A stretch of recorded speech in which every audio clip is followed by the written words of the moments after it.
Dala ko ang singsing ng aking ama sa aking leeg sa loob ng 20 taon. Isang pilak na banda na may geometric na ukit.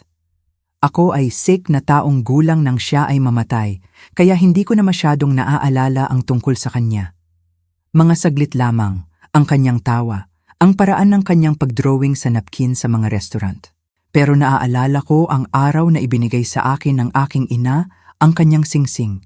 Ako ay 8 taon. Hinugot niya ito mula sa maliit na kahoy na kahon at sinabi, "Suot ito ng iyong ama araw-araw. Gusto kanyang bigyan nito kapag sapat na ang iyong gulang para maintindihan kung ano ang ibig sabihin nito." Hindi ko naintindihan noon. Suot ko ito sa kadena sa aking leeg at nakalimutan ito sa karamihan ng mga araw. Hanggang sa hapon na nakita ko ang isang bilyonaryo na suot ang eksaktong parehong singsing. At lahat ng akala ko tungkol sa aking ama, tungkol sa aking buhay, ay nagiba sa isang saglit. Bago tayo magpatuloy, may natuklasan ka na ba na ganap na nagbago sa kung paano mo nakita ang iyong nakaraan o natutunan ang isang katotohanan tungkol sa isang minamahal mo na hindi mo alam noon? Ibahagi ang iyong mga saloobin sa comments sa ibaba. At kung gusto mo ang mga kwento tungkol sa pamilya, mga pangako na tumatagal ng mga dekada, at kung paano ang isang sandali ay makakabago ng lahat, mangyaring mag-subscribe para hindi mo makaligtaan ang susunod namin. Nahuli ako sa pagbalik mula sa tanghalian. Nagmamadali akong pumasok sa glass doors ng aming opisina sa Makati at sumakay ng elevator papuntang 4th floor. Ang Reyes Arkitektura ay sumasakop sa buong palapag. 12 na empleyado na gumagawa ng high-end na residential projects. Walang katulad sa nangyayari ngayon. Ngayon, kami ay nagpipitch para sa pinakamalaking proyekto sa kasaysayan ng firm, ang bagong punong tanggapan para sa Santos Technologies. 2.8 billion. Kung mananalo kami nito, magbabago ang lahat. Bumaba ako sa elevator at halos mabangga si Ana, ang aming receptionist. "Maria, salamat sa Diyos at maaga sila." Bumagsak ang tiyan ko, Santos. Si Christian Santos mismo, Gregorio, ay nagpapanik. Inihagis ko ang bag ko sa armchair at tumakbo sa conference room. Si Gregorio, ang tagapagtatag ng firm, ay mukhang malapit ng magka-heart attack. Si Laura, ang aming lead architect, ay nagmamadaling binubuksan ang mga file. Si Tito ay nag-aayos ng projector. Maria Gregorio ay sumigaw. Tubig. Kape. Siguraduhin na gumagana ang lahat. Mabilis akong gumalaw, nag-set up ng baso, nag-start ng kape, nag-test ng projector. Lahat sa loob ng wala pang 3 minuto. Paparating na sila. Ang boses ni Ana ay kumakaluskos sa earpiece ko. Tumunog ang elevator. 4 na tao ang lumabas. 3 lalaki sa dark suits at isang lalaki sa charcoal gray suit na malamang mas mahal kaysa sa kinikita ko sa 6 na buwan. Si Christian Santos. Nag-Google ako sa kanya pagkatapos naming makuha ang meeting. 22 taong gulang, nagtapos sa MIT, nagtatag ng Santos Technologies, 26 taon na ang nakalipas. Net worth 10 billion. Hindi kailanman nag-asawa. Kilalang pribado. Sa personal, mas matangkad siya kaysa sa inaasahan ko. 6'2" siguro. Salt and pepper na buhok, matatalim na features, matindi na dark eyes na parang nakikita ang lahat. "Mr. Santos," sabi ko. "Maligayang pagdating sa Reyes Arkitektura. Ako si Maria Reyes. Salamat, Maria." Inihatid ko sila sa conference room, nagbuhos ng tubig, sinigurado na mayroon sila ng lahat ng kailangan. Pagkatapos ay umupo sa sulok na may laptop ko, handa na mag-take notes. Nagsimula ang presentation. Inihatid sila ni Laura sa aming portfolio, aming design philosophy, mga space na nararamdamang modern at timeless, functional at maganda. Si Christian ay nakinig ng mabuti, nagtanong ng magandang questions, technical questions tungkol sa materials, sustainability, structural integrity. Si Tito ay nagpresent ng preliminary concepts para sa headquarters. 5 palapag na gusali, glass at steel, open floor plans, natural light. Tumango si Christian. "Gusto ko ang open concept, pero gusto ko rin ng tahimik na space, mga lugar para mag-isip. Hindi lahat dapat collaborative." "Oo naman," sabi ni Laura. "Pwede nating isama ang private offices, quiet zones." Ang meeting ay tumagal ng 90 minuto. Sa dulo, si Gregorio ay mukhang maingat na optimistic. Susuriin namin ang proposal at babalikan kayo sa loob ng 2 linggo, sabi ni Christian. Tumayo. Nagkamayan lahat. Inihatid ko sila sa elevator. Si Christian ang huli na sumakay. Lumingon siya pabalik. Salamat, Maria. Ginagawa ko lang ang trabaho ko, Mr. Santos. Sumara ang pinto ng elevator. Bumalik ako sa conference room para maglinis, kinuha ang mga baso, tinuwid ang upuan. Pagkatapos ay nakita ko ito. Isang pen sa mesa kung saan nakaupo si Christian, matte black na mahal. Kinuha ko ito, lumingon sa pinto. Si Christian Santos ay nakatayo sa doorway. Pasensya, sabi niya. Naiwan ko ang pen ko. Itinaas ko ito. Lumakad siya patungo sa akin, inilahad ang kamay. At doon ko ito nakita. Sa kanyang kanang kamay, ika-4 na daliri, isang pilak na singsing, geometric na ukit. Nahinto ang hininga ko. Kilala ko ang singsing na iyan. Suot ko ang eksaktong pareho sa liig ko sa loob ng 20 taon. Bumagal ang oras. Bumibilis ang tibok ng puso ko. Umabot ako ng hindi iniisip. Hinugot ang kadena mula sa ilalim ng blouse ko. Nakasabit ang singsing sa harap ko. Identical sa kanya. Sinusundan ng mga mata ni Christian ang galaw. Napadapo sa singsing at nawala ang kulay sa kanyang mukha. Tinitigan niya ito. Hindi ako ang singsing. Saan mo nakuha iyan? Ang boses niya ay halos bulong lang. Ito ay sa aking ama. Tumingin siya sa akin. Shock, disbelief, isang bagay na parang takot. Sino ang iyong ama? Ang pangalan niya ay Carlo. Humakbang siya pabalik, pisikal na umurong. Diyos ko, dinala niya ang kamay sa bibig, ipinikit ang mga mata. Nang buksan niya, puno ng luha ang mga ito. Maria. Maria Reyes. Oo, iyan ako. Kilala mo ba ako? Hinawakan kita ng 3 oras ka pa lang. Ako ang iyong ninong. Gumawa ako ng pangako sa iyong ama 30 taon na ang nakalipas at sinusubukan ko itong tuparin mula noon. Nag-ikot ang mundo. Hindi ko maintindihan. Ang iyong ama at ako ay matalik na magkaibigan. Higit pa roon, kami ay magkapatid at hinintay kita sa loob ng 16 taon. Nakatayo kami sa walang laman na conference room, hawak ko ang likod ng upuan. Si Christian Santos, bilyonaryo, estranghero, tinititigan ako na parang multo. Kailangan kong magpaliwanag, sabi niya, pero hindi dito. Pakiusap, payagan mo akong dalhin ka sa lugar na pwede tayong mag-usap. Nagtatrabaho ako. Hindi ako pwede basta umalis. Kailan matatapos ang shift mo? 6:00. Maghihintay ako.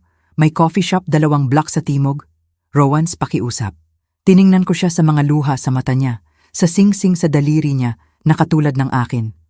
Sige, 6:00. Umalis siya nang walang iba pang salita. Nag-iisa akong nakatayo, hawak ang singsing ng aking ama. Ano ang nangyari? Nandoon na si Christian nang dumating ako sa coffee shop. Sulok na mesa, 2 latte na naghihintay, umupo ako sa tapat niya. Ang buong pangalan ng iyong ama ay Carlo James Reyes, sabi niya nang walang pasubali. Ipinanganak sa Cebu. Namatay ang magulang ng 16 siya. Pinalaki ng lola. Full scholarship sa MIT. Nagkakilala kami sa junior year, Architecto Society. Tinitigan ko siya. Hindi ko pa alam kung ano ang sasabihin. Pwede bang magpatuloy? Si Carlo ang aking matalik na kaibigan, aking kapatid, ang tanging pamilya ko. Hindi kailanman binanggit ng aking ina ang tungkol sa iyo. Kailanman. Hindi ko pa narinig ang pangalan mo noon ngayon. Tumingin si Christian pababa. Alam ko, nang mamatay ang iyong ama, sinubukan kong tumulong, nag-alok ng pera, suporta, kahit ano. Pero hindi tinanggap ng iyong ina. Ayaw niya ng awa. Sabi niya kaya niya mag-isa, kaya umalis ka. Hindi. Patuloy akong sumubok sa loob ng 4 na taon, tumawag, nagpadala ng liham. Tinanggihan ng iyong ina sa bawat oras at naiinis siya sa mga attempt ko. Pagkatapos siya nag-asawang muli, binago ang apelyido ninyo sa Bautista, lumipat sa Quezon City. Aminado ako na sumuko ako sandali, pero palagi akong sumusubok na makipag-ugnayan sa kanya paminsan-minsan. Bakit mahalaga iyon? Patay na ang aking ama, gumawa ako ng pangako. Itinaas niya ang kanang kamay, ipinakita ang singsing. Disyembre 1994. Ang iyong ama at ako ay 22, parehong ulila, parehong nag-iisa. Gumawa kami ng kasunduan. Hindi na kami mag-iisa muli. Magiging magkapatid kami. Kung mamatay ang isa, aalagaan ng isa ang pamilyang maiiwan. Nagpalitan kami ng singsing noon gabi.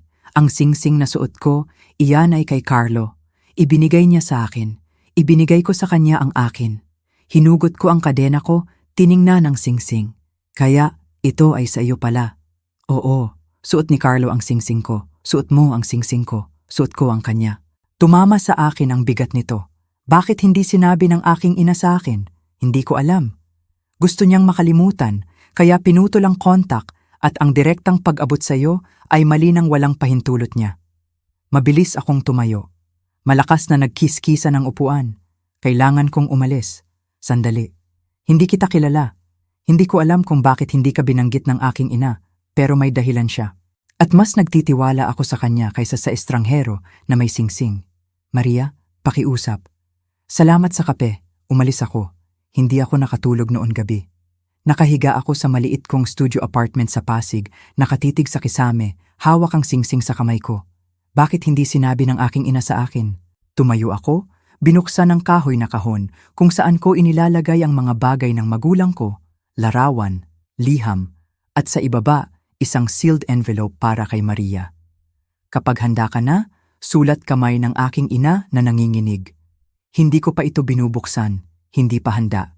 Ngayong gabi, pinunit ko ito. Sa loob, isang liham at larawan. Ang larawan ay nagpapakita ng dalawang batang lalaki sa MIT, parehong suot ang singsing sa kanang kamay, parehong nakangiti. Isa ay ang aking ama. Ang isa ay si Christian Santos. Binuklat ko ang liham. Aking pinakamamahal na Maria, isinusulat ko ito bago kunin ng sakit ang aking lakas. Ngayon, iniisip ko ulit ang ilang desisyon sa buhay, pero ang isa na lalong sumasakit sa akin ngayon ay ang paraan kung paano ko itinulak si Christian palayo sa aming buhay. Ang iyong ama at si Christian ay matalik na magkaibigan. Magkapatid, nang mamatay ang iyong ama, sinubukan ni Christian na tumulong sa amin. Inalok niya ang lahat, pero hindi ko matanggap. Sa bawat pagtingin ko kay Christian, nakikita ko si Carlo, at sobrang sakit kaya itinulak ko siya palayo. Mali ako. Ako ay mapagmataas at nasaktan at natakot. Inilayo kita sa taong nagmamahal sa iyong ama ng kasing dami ko. Ang taong makakapagpanatili ng alaala niya. Minahal ka ni Christian. Tinawag kanyang maliit na Mari. Siya ang iyong ninong. Hinawakan kanya noong araw na ipinanganak ka. Ipinapatong kanya sa balikat niya at tumatakbo sa bakuran. Pinuno niya ang buhay mo ng libro kahit hindi ka pa marunong magbasa. Siya ay palaging nandoon sa aming buhay. Palagi sa Sunday barbecue. Lahat ng kaarawan, Pasko, tanghalian, at family celebrations, nandoon siya. Siya ang pamilya ng iyong ama. Siya ang aming pamilya. At itinulak ko siya palayo. Inilayo ko tayo sa kanya. Ang tanging pamilya niya. Alam ko lang na maraming pagbabago ang buhay. At si Christian ay hindi na ang batang kilala namin noon. Hindi ko siya maaabot ngayon. Ano ang iisipin niya? Ayaw kong isipin niya na may gusto tayo sa kanya, na ginagamit natin siya. Pero sinusubukan niya kaming kontakin paminsan-minsan. Sa susunod na gawin niya iyon, kung hanapin ka niya, pakiusap, aking mahal, bigyan mo siya ng pagkakataon para sa kanya at para sa iyo. Hindi mo kailangang mag-isa. Mahal kita palagi, nanay. Binasa ko ito ng 3 beses. Pagkatapos umiyak ako dahil 2 taon akong nag-iisa, nakatira sa maliit na lugar, binabayaran ng utang sa hospital ng aking ina. At sa buong oras na iyon, may taong naghahanap sa akin.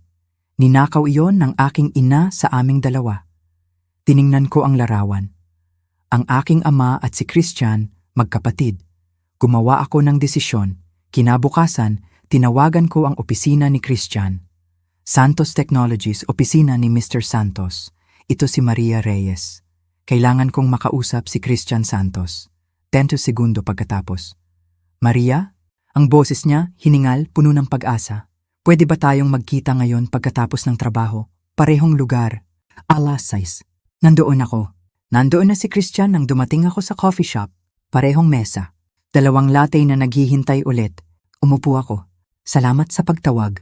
Nakausap mo ba ang iyong ina? Tanong niya. Namatay ang aking ina 2 taon na ang nakalipas. Mukha siyang tunay na gulat. Maria, pasensya talaga. Salamat. Pero nakita ko ang liham na sinulat niya sa akin. Ipinaliwanag niya kung bakit niya itinulak ka palayo.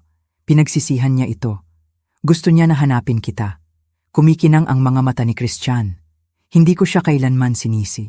Ang pagluluksa ay nagpapagawa sa tao ng mga bagay na hindi nila normal na gagawin. Ano ang nangyari sa kanya? ALS. Gumugol ako ng 2 taon na alagaan siya ng full-time. Pinapanood siyang humina. Kaya nang mamatay siya, sa ilang paraan ay nakapagluluksa na ako. Pero nanatili ang walang laman. Pagkatapos ng diborsyo sa aking stepfather, kami na lang 2 sa mundo. At pagkatapos ako na lang. Dapat sobrang hirap yon.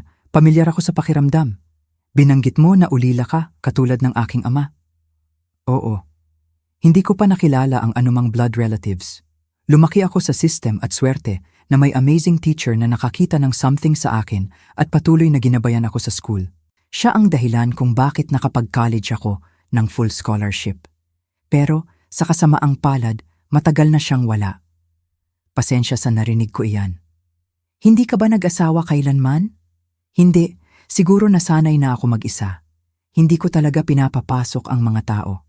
Ang trabaho ang kumukuha ng lahat ng oras ko anyway. Tungkol doon. Gusto ng aking ina na siguraduhin na hindi mo isipin na gold diggers kami. Ayaw niya ng pera mo at ako rin ayaw. Huwag mag-alala tungkol doon, Maria. Sige, gusto kong malaman tungkol sa aking ama. Lahat. Ngumiti si Christian. Kaya ko iyan. May mga kwento ako. Maraming kwento. At mayroon nga. Sa loob ng 2 oras, ikinuwento sa akin ni Christian ang tungkol sa aking ama. Kung paano sila nagkakilala, kung paano iniligtas ng tatay si Christian sa pag-drop out sa MIT nang nahihirapan si Christian sa depression, kung paano sila nagpuyat ng 72 oras na diretso sa pagbuo ng model, kung paano siya ang best man ng aking ama, kung paano tumawag ang tatay mula sa hospital noong gabi na ipinanganak ako, umiiyak sa tuwa. Minahal ka niya ng higit sa anumang bagay, sabi ni Christian. Dala niya palagi ang larawan mo. Ipinapakita sa lahat. Ito ang anak kong si Maria. Siya ang magbabago ng mundo. Hindi ko naaalala ang boses niya, tawa niya lang. May mabait na boses siya, matiyaga. Hindi siya sumisigaw. Siya ay problem solver. At palagi siyang nagdrawing sa napkin, sobre, dyaryo, palaging gumagawa ng something sa isip niya. Hinugot ko ang sketchpad ko, binuksan sa living room design, mid-century modern, clean lines, walnut credenza, Eames lounge chair. Ginagawa ko rin iyan, sabi ko. Interior design. Tinitigan ako ni Christian. Maria, maganda ito. Nag-aral ka ba ng design? Nasa fit ako 2nd year, pero nang ma-diagnose ang nanay ko ng ALS, kailangan kong tumigil, alagaan siya. Namatay siya 2 taon na ang nakalipas. Hindi na ako bumalik. Sobrang laki ng medical bills. Binabayaran ko pa rin. Tulungan kita. Hindi, Maria. Ayaw ko ng charity. Iyan ang kinatakot ng aking ina. Hindi ako kukuha ng pera mo. Hindi charity iyan. Ito ay pangako ko sa iyong ama. Patay na ang aking ama. Iniligtas niya ang buhay ko. Nang nasa MIT ako, sinusubukan kong tapusin ang buhay ko. Nahihirapan ako sa classes, mahirap makisama sa mga privileged kids na yon. Kakamatay lang ng life mentor ko, wala akong iba. Nakita ako ni Carlo isang gabi, kinakausap ako, pinangako ko na magpapatuloy. Buhay ako ngayon dahil sa kanya. Ang pagtulong sa anak niya ay hindi charity. Ito ay pagpupugay sa taong nagbigay sa akin ng future. Hindi ko alam kung ano ang sasabihin. Hindi ko kailangan ng pera, sabi ko sa wakas. Pero hindi ko iisipin na may taong naaalala ang aking ama. Taong nagpaparamdam sa akin na hindi ako nag-iisa.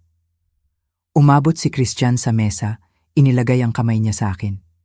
Hindi ka nag-iisa, Maria. Nandito ako naghahanap sa iyo at hindi na ako aalis ngayon. Sa susunod na trek sa buwan, naging bahagi ng buhay ko si Christian. May kape kami tuwing Huwebes. Mas marami siyang ikinuwento, ipinakita ang mga larawan na hindi ko pa nakita. Ibinigay ang mga liham na isinulat ni Carlo sa kanya. Pumunta siya sa apartment ko 1 beses, Tiningnan ang maliit na 350 SQFT studio na dinecorate ko ng thrifted mid-century furniture. Ikaw ang gumawa nito? Tanong niya, tunay na impressed. Hindi naman ganon kalaki, pero Maria, kahanga-hanga ito. Magugustuhan ito ng iyong ama. Palagi niyang sinasabi na ang good design ay hindi tungkol sa laki or budget. Ito ay tungkol sa vision at may vision ka. Noong Nobyembre, inimbita ako ni Christian sa opisina niya, ipinakita ang plans para sa Santos headquarters. Nanalo ang Reyes sa bid. Gusto kitang gawin ng interiors, sabi niya. Christian, hindi ako designer. Assistant lang ako. Ikaw ay designer na natigil sa filing papers. Nakita ko ang trabaho mo. Gusto kitang i-hire. Freelance market rate. Kung maganda ang takbo, baka maging permanent. Wala akong degree. Wala rin ang iyong ama. Tumigil siya last semester. Hindi iyon huminto sa pagiging brilliant niya. Ang talent ay hindi kailangan ng diploma. Kailangan nito ng opportunity. Natakot ako. Pero iniisip ko ang aking ama kung paano hindi niya pinahinto ang takot sa pagbuo ng something. Sige, sabi ko, gagawin ko. Ilang linggo pagkatapos, inimbita ako ni Christian sa annual reunion ng Architect Society, Class of 1994. Nagkikita sila tuwing taon. 11 na ngayon. Ang iyong ama ang ika-12. Gusto ka nilang makilala. Ang reunion ay ginanap sa private room malapit sa MIT. Nang pumasok ako, 11 na tao ang tumayo. Theodore Blackwood, propesor sa MIT. Grace Hartley, biotech CEO. Julian Foster, venture capitalist. Priya Deshmukh, neurosurgeon. Andre Loron, sikat na architect mula sa Paris. Kenji Nakamura, robotics engineer mula sa Tokyo. Rachel Goldman, Supreme Court lawyer. Omar Khalil, clean energy entrepreneur. Sienna Rossi, fashion designer mula sa Milan. Dante Moretti, NASA astrophysicist at Christian. Lahat sabi ni Christian, ito si Maria Reyes, anak ni Carlo. Kamukha mo siya, sabi ni Grace, boses na puno ng emosyon. May mata at ngiti niya ka, dagdag ni Theo. Lumapit si Andre. Ang iyong ama ang puso ng aming class. Miss namin siya araw-araw. Palagi niyang ikinukwento ka. Sabi ni Priya. Sabi niya magiging architect ka. Nakita niya iyon sa iyo kahit baby ka pa. Sabi ni Julian, hindi namin siya makakalimutan. At ngayong nakita ka namin, hindi ka rin namin makakalimutan. Isa ka na namin ngayon. Binigyan nila ako ng regalo noon gabi. Isang pilak na singsing. Architect Society. Custom-made na may ukit sa loob. Maria Reyes Carlos Legacy. Bahagi ka na ng pamilyang ito, sabi ni Christian. Gusto mo man o hindi. Tiningnan ko ang singsing pagkatapos ang 11 na tao sa paligid ko. Susuutin ko ito, sabi ko. Ang interior design para sa Santos Technologies headquarters ay tumagal ng 4 na buwan. Mas pinaghirapan ko kaysa kailanman. Mid-century modern sa buong. Clean lines, functional beauty, walnut, at leather at linen. Nang matapos ang gusali at dekorasyon, nilakad ito ni Christian kasama ako. Maria, masterpiece ito. Ito ay space kung saan maglilikha ang mga tao, kung saan bubuo sila ng future, katulad ng gusto ng iyong ama. Huminto siya sa main lobby, itinuro ang wall, isang bronze plaque. Ang gusaling ito ay nagpupugay kay Carlo James Reyes, Architect Society, Class of 1994. Isang visionary, isang kapatid, isang ama. Ang legacy niya ay nabubuhay sa mga space na binubuo natin at mga pangako na tinutupad. Hindi ako nakapagsalita. Tumulo ang luha sa mukha ko. Karapat-dapat ang iyong ama na maalala, tahimik na sabi ni Christian. At ngayon, maalala siya. Hindi na ako bumalik sa pagiging assistant. Hinire ako ni Christian para sa ibang projects na humantong sa ibang tao na gustong hire ang services ko. Binayaran ko ng buo ang medical debt ng aking ina. Lumipat ako sa one-bedroom sa BGC na may sikat ng araw at space para huminga. Bumalik ako sa school part-time at tuwing Huwebes may kape pa rin kami ni Christian. Minsan linggo may barbecue sa lugar niya rin. Minsan kami lang dalawa. Minsan mga kaibigan mula sa Architect Society ang dumadating. Alam mo, sabi ko Gumugol ako ng 2 taon na iniisip na ganap akong nag-iisa. At ngayon, may 11 na ninong at ninang na palaging nagte-text sa akin at isang persistent na bilyonaryo na palaging sinusubukang mag-overpay sa akin. Tumawa si Christian. Worth every peso ka. Umabot ako sa mesa, hinawakan ang kamay niya. Salamat sa pagtupad ng pangako mo, sa paghanap sa akin. Ikaw ang naghanap sa akin, Mari. Pumasok ka sa conference room na suot ang singsing niya. Ito ay tadhana. O baka ang iyong ama lang na nagbabantay sa aming dalawa. Tumingin ako pababa sa kamay ko. Suot ko na ang dalawang singsing. Ang original, singsing ni Christian na suot ng aking ama sa kanang kamay ko. Ang sarili kong Architect Society ring sa kaliwa. Sa tingin mo proud ba siya? Sabi ko. Alam kong oo, gumagawa ka ng magandang space. Pinapatuloy mo ang legacy niya. Ikaw eksakto ang inaasahan niyang magiging ka. 30 taon na ang lumipas ngayon. Nakapagtapos ako at nagpapatakbo ng sarili kong interior design firm, Reyes Design Studio, residential at commercial, hotels, restaurants, office buildings. May team ako na 6. Si Christian pa rin ang pinakamalapit kong kaibigan. Kape tuwing Huwebes nang walang palya. Siya ang unang tinawagan ko pagkatapos ng first date ko sa boyfriend ko ngayon at magkagustuhan sila, by the way. Ganap akong inampon ng Architect Society. Dumadalo ako sa reunions tuwing taon. 11 na brilliant na tao na naging pamilya ko. Hindi ako mayaman, hindi ako sikat. Pero gumagawa ako ng something na ipagmamalaki ng aking ama. At suot ko ang dalawang singsing. Isa na sa kanya, isa na akin. Parehong nagpapaalala sa akin na hindi ako nag-iisa. Bahagi ako ng legacy, isang pangako, isang pamilya na lampas sa dugo at oras at kamatayan. May larawan sa desk ko sa trabaho. Ang aking ama at si Christian sa MIT. Bata, puno ng pag-asa na magkapatid. Katabi nito, mas bagong larawan mula sa reunion noong nakaraang taon. Lahat ng 11 members at ako sa gitna. Tinitingnan ko ang mga larawan, ang aking ama na nakangiti sa kamera, bata, puno ng pangarap, at napagtanto ko na ang kwento niya ay hindi natapos nang mamatay siya. Nabuhay ito sa pangako na ginawa ng 2 ulila sa malamig na gabi ng Disyembre. Nabuhay ito sa taong gumugol ng taon sa paghahanap dahil binigay niya ang salita niya. Nabuhay ito sa 11 na tao na tinanggap ako dahil dala ko ang pangalan ng aking ama. At nabubuhay ito sa akin, sa mga space na dinidesign ko, sa legacy na binubuo ko, sa mga singsing na suot ko araw-araw. Namatay ang aking ama nang 6 ako. Pero ang legacy niya ay hindi. Nakakita lang ito ng bagong paraan para mabuhay sa pamamagitan ng mga pangakong tinupad, sa pamamagitan ng mga pamilyang pinili, sa pamamagitan ng pag-ibig na ayaw mamatay. Kung ikaw si Maria, agad mo bang pinagkatiwalaan si Christian nang sabihin niyang ninong mo siya? O magdududa ka katulad niya? Sabihin mo sa comments kung ano ang gagawin mo kung ang kwentong ito tungkol sa mga pangako sa pamilya na tinupad sa loob ng mga dekada at kung paano ang isang sandali ng pagkilala ay makakabago ng lahat ay tumama sa puso mo. Pakipindot ang like button at mag-subscribe para sa mas maraming powerful true stories araw-araw. Huwag kalimutang i-click ang notification bell para hindi mo makaligtaan ang susunod na inspiring kwento. Salamat sa panonood.